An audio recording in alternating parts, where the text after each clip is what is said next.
morning came in gray and tired, same as the night before it. I had a key on my desk and no idea what it opened. A rail station number stamped into brass. That much I'd worked out myself, going through Sal's coat while he slept off the worst of it. Trouble was, Bay City had 3 rail stations, and I only had 1 key. Oh, I did what any sensible man does when he's out of moves. I started asking around. The key was small enough to lose in a jacket lining. Thomas had been carrying it for 3 weeks by my count, long enough to be careful about it. Whatever he put in that locker, it was the second layer, the one meant to survive if the first went the way of the Pier. Yeah, it's open. Good morning, Frank. You look terrible. Good morning to you too, Miss Delacroix. I went through Thomas's desk again. Found this, a receipt. Union Station, dated the day he disappeared. Well, that narrows it down to 1. He went that morning, Frank. The day he disappeared. He went to Union Station and never came home. I didn't know what he was doing. He didn't say. Did he say anything in the days before?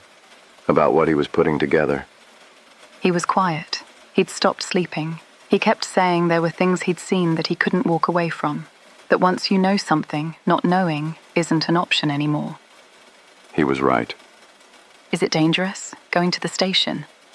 Could be. Could be nothing, but I want to get there before whoever's been watching that locker does. Then I'm coming with you. Miss Delacroix. He's my brother. I'm coming, Frank.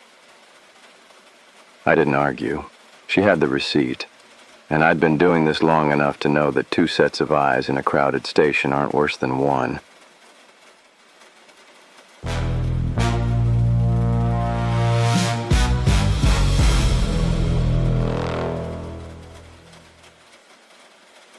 Union Station at midday, loud enough to hide a conversation, crowded enough to hide a man.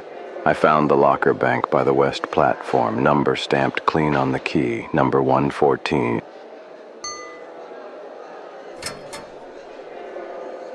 Inside, a folder thinner than I expected, too thin, like someone had already been through it. Half a dossier is better than none. Thomas was careful about everything. If this is all there is, something's already been taken. I wouldn't open that here. And you are? Miriam Vale, Bay City Herald. 4 days I've been looking for that locker, Mr. Malone. Funny. I've been trying to find it for considerably less, and I still beat you to it. Luck of the amateur. There are pages missing from that folder. I've seen the rest of it. 14 pages. That's how many he showed me when he first came to me. Count what's in your hands. 8. 6 short. The ones that name the source, where the money comes from, who moves it, who's above Whitmore. Without those, you've got a map with the destination missing. You've seen the missing 6? He described them to me. Wouldn't let me hold them myself. He was particular about that. Careful or afraid? Both, I think, by the end. You knew him before all this? Enough to know he wasn't careless. He came to me because he wanted a record, not a headline. That's a different kind of careful. The missing pages, do you know where they went? No, but somebody got to it before either of us. They knew about the locker, which means we're not working alone out here, and neither are they. She was right, and she knew it, and she was watching me work it out. I had a folder with a hole in it, and a reporter who had seen the hole coming.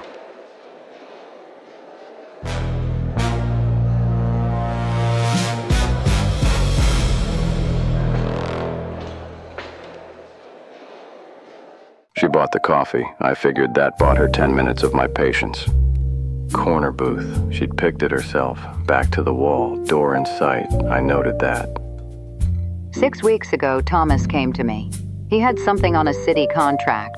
Kickbacks, false billing, the usual. I told him, bring me proof and I'll run it. He never brought it. And you didn't think to mention this to anyone? A reporter sitting on a missing man's story? I went to my editor. He took it nowhere.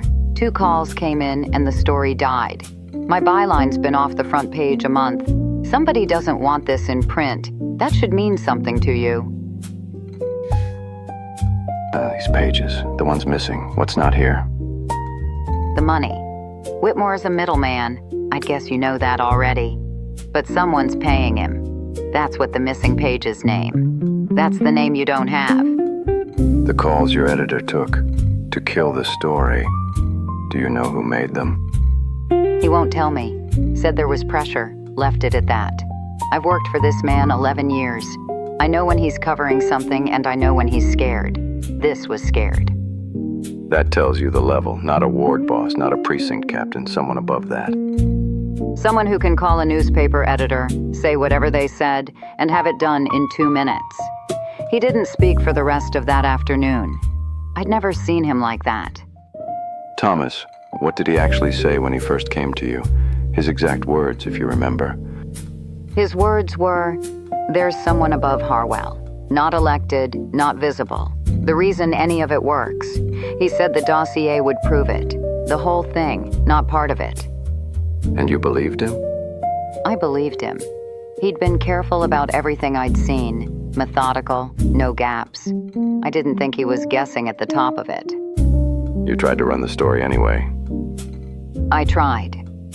3 days before the calls started, and that was the end of it. Your own notes, the ones you kept after the story was killed, what's in them? What I saw, what I was told. 2 names from what he showed me. I won't say them here. And the date he first came to me. 6 weeks before the Pier. I need to see those notes. And I need those 8 pages you're holding. So I'd say we've both got a reason to keep talking. The 6 weeks between when he first came to you and when he disappeared, what was he like in that time? Focused, not scattered. Focused. He came back twice, wouldn't leave me anything to hold, but he'd talk me through what he was building. He had a way of organizing it. Layers. He showed you the structure. He showed me that it held together. He'd checked everything twice before he brought any of it to me. I asked him once if he was certain. He said, "Not yet, but close." Did he say who he was afraid of? Not directly. He kept it general. A name, a level. Nothing I could move on without the rest of it. I think he was protecting me, in his way. An uneasy truce. The kind where both sides keep one hand under the table. I'd had worse partnerships. A name always comes down to a name. I just didn't have it yet.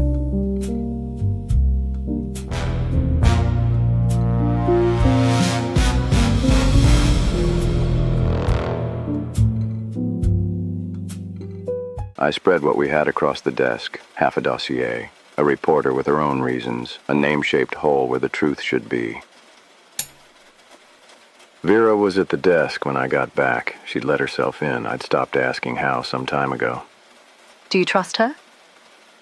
I don't trust anybody who buys the coffee, Miss Delacroix, but she's not lying, not about this. Frank, if the money trail leads somewhere bad, somewhere high up, what happens to Thomas's name in all this? Does he get to be... Get to be what? Right. Does he get to be right? I didn't have an answer for that. Not one that wouldn't have been a lie. What do we do next? Same thing. Keep pulling the thread. The financier's name is somewhere. In those missing pages or in Miriam Vale's notes. We find it. Whitmore, she said he's the middleman. Do you know who he is? I know the name. The kind of man who appears on contracts without being the one who signs them. But he's not the source. He's a layer. There's someone above him. Someone Thomas found. Someone Thomas was building toward. The dossier was meant to prove it. All of it, top to bottom. If we find that name, what happens to Thomas? To what he built? It gets out. What he put in that locker, what Miriam's holding. It becomes the record, the real one. Miriam Vale. She loses her byline again if any of this comes out before she can publish. Probably. She's taking the same risk Thomas took. Different reasons. He would have liked her. She left just after 10. I stayed at the desk with 8 pages, a reporter with her own reasons, and a name shaped like a hole in the middle of everything. Somewhere in this city, that name was in a room making phone calls.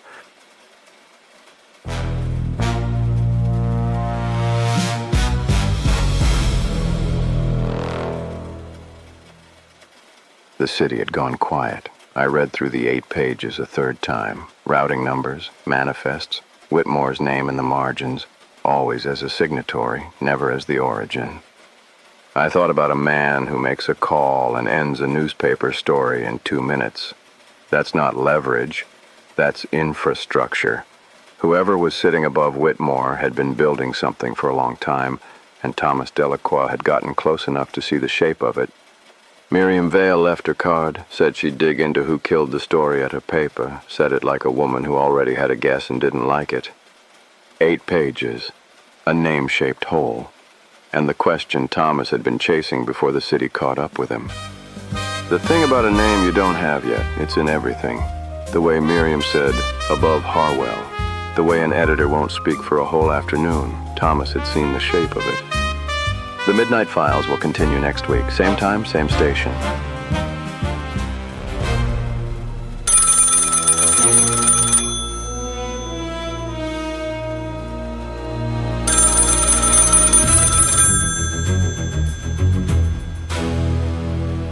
Malone.